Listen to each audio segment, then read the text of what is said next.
Naka.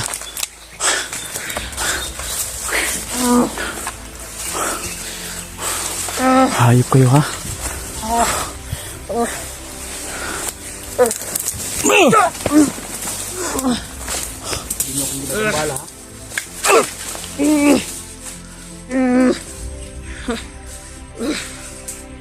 Nananahimik na kami. Kami lahat ng mga hunters. Hindi na kami nag-aano sa inyo.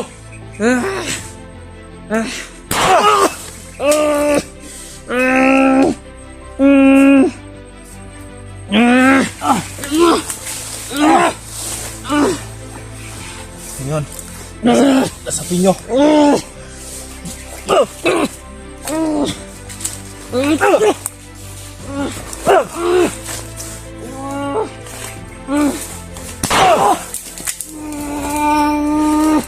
Ibay ka.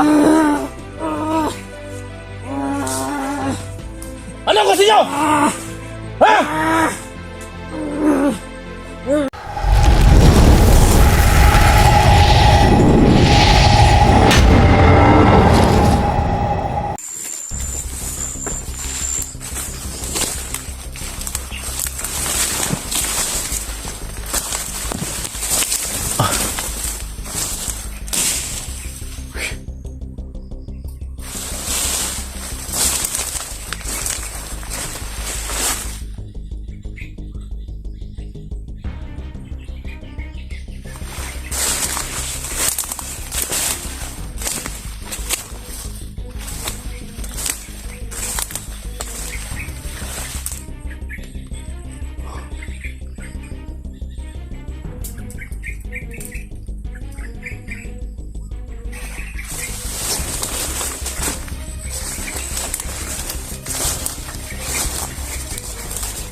Sobrang layo na yung narating ko mga kamaster.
Tangina ka.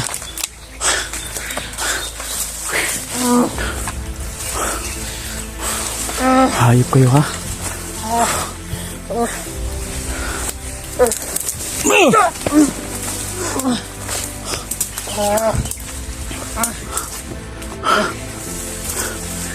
Tangina kayo ha. Lagi mo akong ginagambala ha.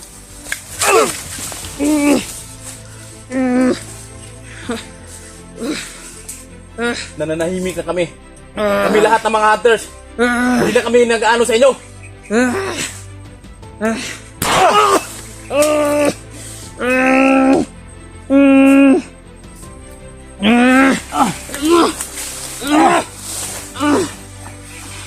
Ngayon, nasapin nyo.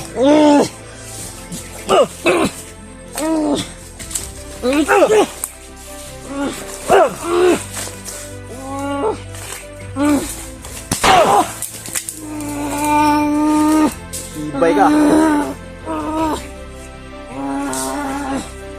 Ano gusto nyo? Ha?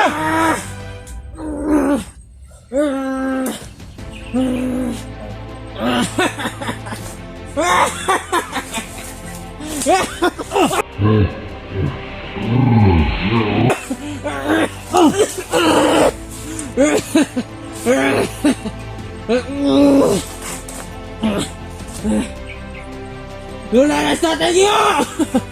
Lunaras sa ako ko na! Anong kilalaman ni Tatay Gimo? Wala na siya! Asa si Tatay Gimo? Wala na! Asa si Tatay Gimo? Wala! Asa si Tatay Gimo? Asa? Wala na! Wala na tayo minuno! Mga kawan!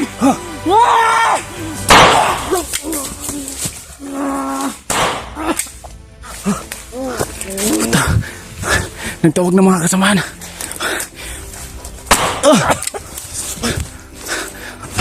Putang ina! Putang ina! Nilatratan ako!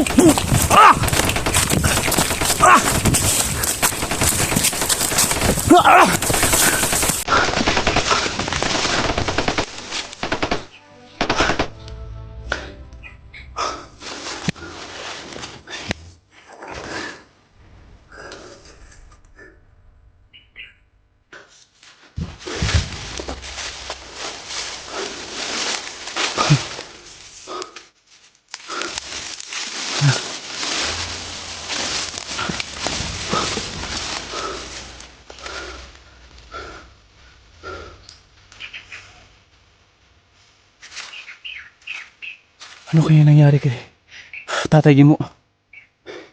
Bakit alam niya yung pangalan ni Tatay Gimo? Di kaya may nangyari kay Tatay Gimo? Hayop talaga itong mga tao na to. Hindi matanda, dinamay na nila. Kasi hindi nila kami makuha-kuha. Pati matanda, dinamay na.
May nayupat ka rin. Tao na yun. Loh.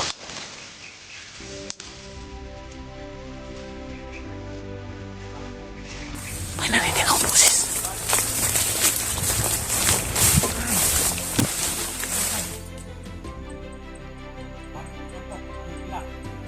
May narinig akong boses.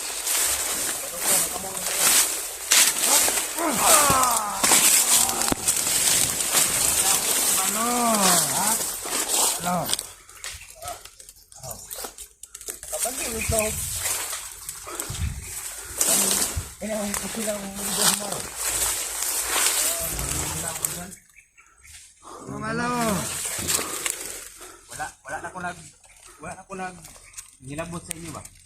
Ha? Wala akong nilabot sa inyo. Inuhag yung pukaw ba? Palo, ay kugat-lukat na mo pusan. Aw. Sabi ko ano po sinaw?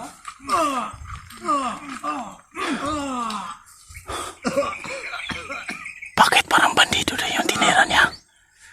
Bakit tumira siya ng mga bandido? Sino kaya tong tao na to? Hala, parang kilala ko to ha. Panimutukan na lang ka. Hindi ka mag-antos ba? Parang kilala ko to ha. Buhay kung tarong ako. An, Buhay kung tarong pinsan ba? Tinukot pa yung pinsan niya. Tinukot yung pinsan niya sa mga bandido. Pero Kasi mo. Ay, tukot. Tukot lang.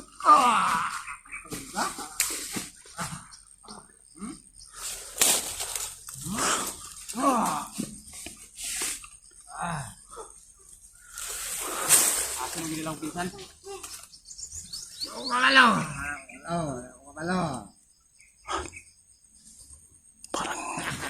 parang kilala ko to.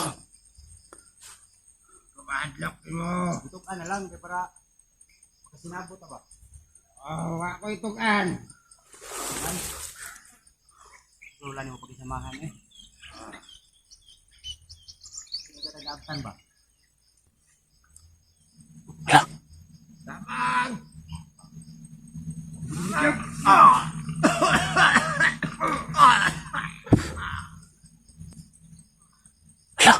Ah, si Sarge. Ha? Hindi na. Kaya pala hindi siya na nagparamdam sa amin. buhay ko, Sarge. Yun taka, Sarge. Si Sarge nga. Unhan di ka buwag. Si Sarge. Yun taka, Sarge. Unhan di ka. Ano kayong ginagawa niya dito? Wala ko nang inabot ninyo ha ba? Yun taka, Sarge. Ano kayong mission niya? Kung nataka sa imong pinsan. Ay, Ulot tong pinsan dito niyo yung dilagdan. kaya pala tinukot pala yung pinsan niya. Yan o. Uy ba? Kabalo ba muna natin anak? Ha? Milabot ko na si anak. Milabot na.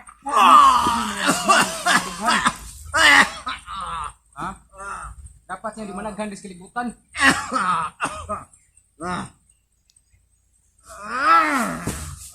Mo. Cool pa. Hindi ko mo to ganara sa imo nga. Wala ka. Dapat ka sa mga plano. Lo!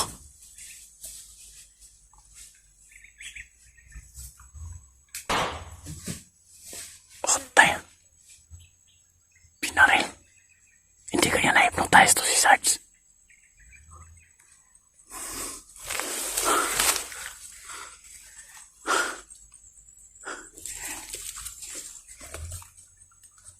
Try natin tawagin.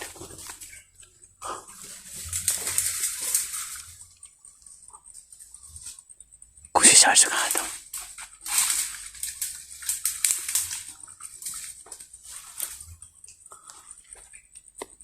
Si Sarge siguro to.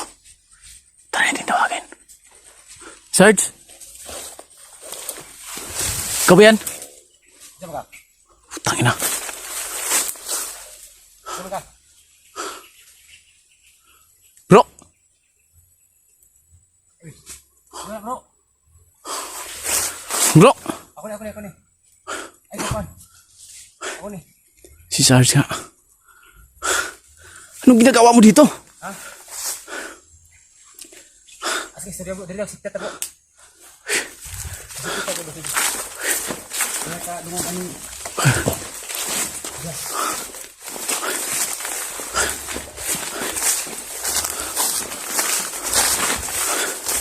Anong ginagawa mo dito? Anong ginagawa mo dito? Magaya na akong ipangutan ko sa imo. Ha? Kung sa mo diri. Ako dito pangutan ko sa imo. Kung sa mo diri. Lagi lang akong ginagambala doon. Lahat kami na hindi na nag-explore. Lagi kami pinupuntahan sa mga kabayahan namin yun, mga kamaster. Akala ko sino yung nag-torture sa isang kalaban din. Hindi ko pinuntahan o hindi ko ano kagad kasi baka nagpaano lang ba. Tapos kalaban pala yung dalawa. Si Sarge pala.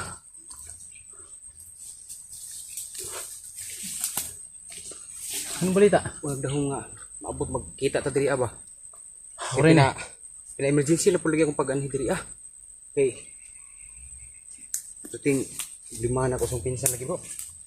Nga kabady na ko ito sa kampo sa una. Noon sa imong pinsan di ay? Kuha nila. Niya ang nag-ingon sa ako adto sa mga kabady na ko sa kampo. Di nag-info sila nga ang nagunit daw sa ako ang body sa pinsan. Dili daw mga armado, mga mananabas. Mga mananabas? Oo. Mo ganin ni kuan ko kay naman tay mga kaalam man ng mga kuan nagpatabang sila sa kuha. Kay bahin sa mananabas ko sila nakabalug unsa-unsaon pag sugpuan ba. Manisubida ko. So yun mga kamaster, hindi mga armadong kilusan yung kumuha sa pinsan niya, kundi mananabas. Matagal-tagal ko rin hindi naka-enkwentro yung mga ganyan, yung mga klaseng tao eh. Matinik yan sa digmaan mananabas mga kamaster. Yung mga ganyang grupo. Kala ko napuksa na namin yung mananabas. So yung pinsan mo, hawak ng mga mananabas ngayon. Oo. Kay na sila tuyo sa kuha. Bakit sino ba yung nagsabi na nandito sa location na ito? Yung mga body ko dun sa kampo. Yung mga kasamahan mo dati? Oo, nag-info sila na last nila ay huling na mataan nila dito daw na area. Kaya yung kinuha ko kanina, Siguro yung na-enkwentro ko dun kanina, Sarge, hindi yun hukbong kilusan siguro. Kasi pula yung kasuotan eh. Mga pula yung kasuotan nila. hindi natin masisiguro pero yun din ang hinala ko. Pero talagang nagsabi sa iyo na ang nagkuha sa yung pinsan ay mananabas. Oo. Grupo ng mananabas. Oo, kasi nung niratrat nila, inambos nila yung kumuha sa pinsan ko. Ginaganon-ganon lang daw yung itak ba? Sundang. Giwara-wara ra daw. Tapos hindi O, ng bala. Oo. Mananabas nga. Naagitay na sila nga, bro, may alam ka sa mga ganyan kasi naka-enkwentro ka na ng ganyan dati. Hihingi sana kami ng tulong sa iyo na kunin natin yung pinsan mo kasi binihag nila at ikaw yung pinapakay nila. Pero hindi ka nila nakita kaya yung pinsan mo yung ginawa nilang tulay para Lumitaw ka. lumabas daw ako. So yun mga kamaster, ang dahilan pala kaya nandito si Sarge. Hindi ko lang talaga akalain na nandito si Sarge sa location ko na bundok. Pero iba yung pakay niya. Iba rin yung pakay ko. Nagkataon lang talaga na dito sa location na to, yung pinsan niya dinala ng mga mananabas. At ako rin, dito rin yung location ko dahil patungo pa ako doon kung saan si Tatay Gimo. Kaya hindi ko akalain na dito kami magkikita. Pero yung napatay ko na isa, yung nakapula lahat, parang nalito ako kasi nabanggit niya yung pangalan ni Tatay Gimo. Nawala na daw si Tatay Gimo. Nasa kanila na daw. Kinuha daw nila si Tatay Gimo. Sino yung gumawa sa akin, bro? Kinuha din nila? Kinuha rin nila yung gumamot sa'yo. Kaya nagtawag ng kasamahan, kaya napilitan akong barilin. Kaysa naman ako yung mayari. Problema lang, nadinig lang yung putok ng baril. Kaya niratratan ako. So ngayon, may kasama na tayo. Ang pagbabalik ni Sarge. Sa location na to, may nasindan na ako ng mga kasamahan natin na dito kami mag-aabot. Sana kahit sa isa sa kanila, may makarating. Yun mga kamaster, lakad muna tayo.